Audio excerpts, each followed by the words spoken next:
This is the Offside, and welcome to another episode of the Real Recap, where we cover the latest news and rumors surrounding Real Madrid.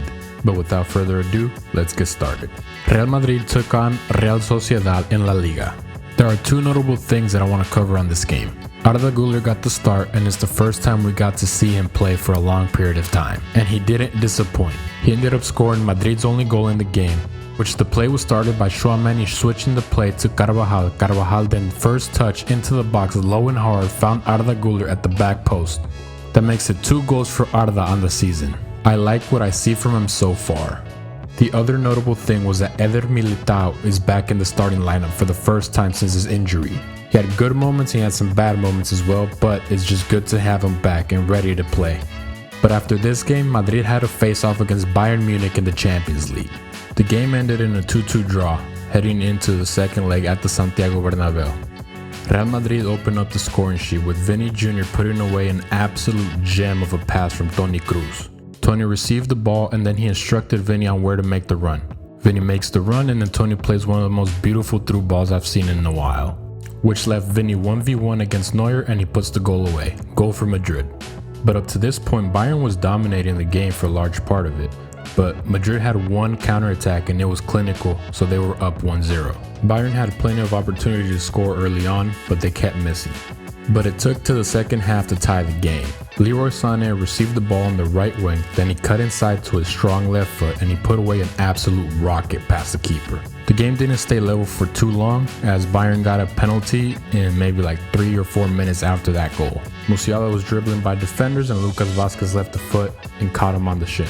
Then Harry Kane stepped up to take the penalty and he scores. Bayern is up 2-1 at this point. Now this is the part of the game that I didn't like at all. This is where I expected Madrid to go on the attack, but it was more of a balanced game from both sides with Bayern ending up with more opportunities to score. But around the 80th minute mark, Vini and Rodrigo combined inside the box to get a penalty for Madrid. Now this was a very big moment in the game. The pressure is on, you have to score to bring the game level. There's not much time left and you haven't been creating a lot of opportunities to score. It seemed pretty clear cut that Vini was the one that was going to take the shot. He seemed focused and he put the penalty past Neuer. The game is tied at this point, 2-2, with Madrid being the away team. This game has not been up to the level of Madrid by any standard, but yet we still find ourselves level with them as the away team.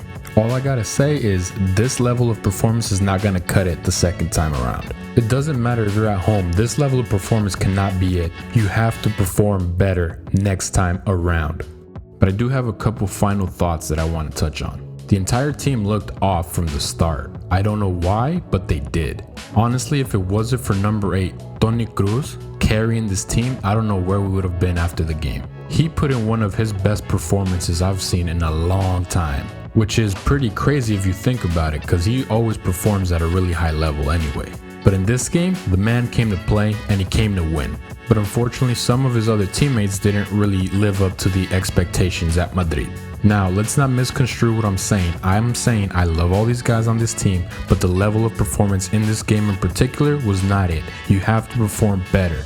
Lucas Vázquez, coming off one of his best performances, turned in one of his worst performances in this game. Lucas is a damn good player, but this game did not live up to his standards. That might also be because he had to guard Jamal Musiala for a majority of the game, which Musiala is a beast, shout out to him. Lucas got the start because Carvajal was out because of accumulation of yellow cards. Now Carvajal's 1-game ban is over and he'll be ready to play the second leg. Also on the back line, Nacho ended up getting the start over Militao. I think Nacho's a good player. If he wasn't good, he wouldn't have been at Madrid for as long as he has been.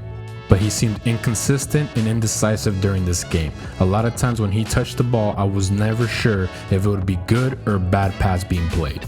Again, I don't want to take shots at Nacho. He's a good player, but this game was not up to his standards.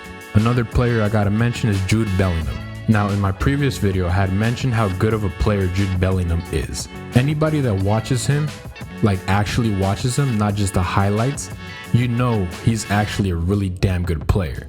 But not only that, he's actually one of the integral pieces to this Madrid team. But with that being the case, Jude Bellingham has to perform better than he showed in this game.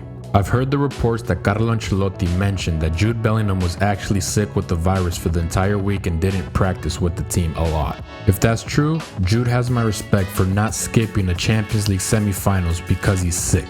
It's commendable that he went out there and played anyway. Now it feels weird for me to judge him so harshly, mainly because he's been one of Madrid's best players this season. Jude has done so much for the team in the role that he has earned. This game was bad, but I have zero doubts in my mind that Jude Bellingham is going to perform up to his standards in the next game. But it wasn't all bad for the Madrid players. Vinnie Jr was one of the few bright spots on the team. Not only did he score 2 goals, but he did a lot with very little. Madrid didn't end up making a lot of goal scoring opportunities, but the few opportunities that they did generate, Vini was never too far off the play. He ran after the ball, he battled in the midfield, and he tried to create something for Madrid. Efforts which led to him winning the man of the match.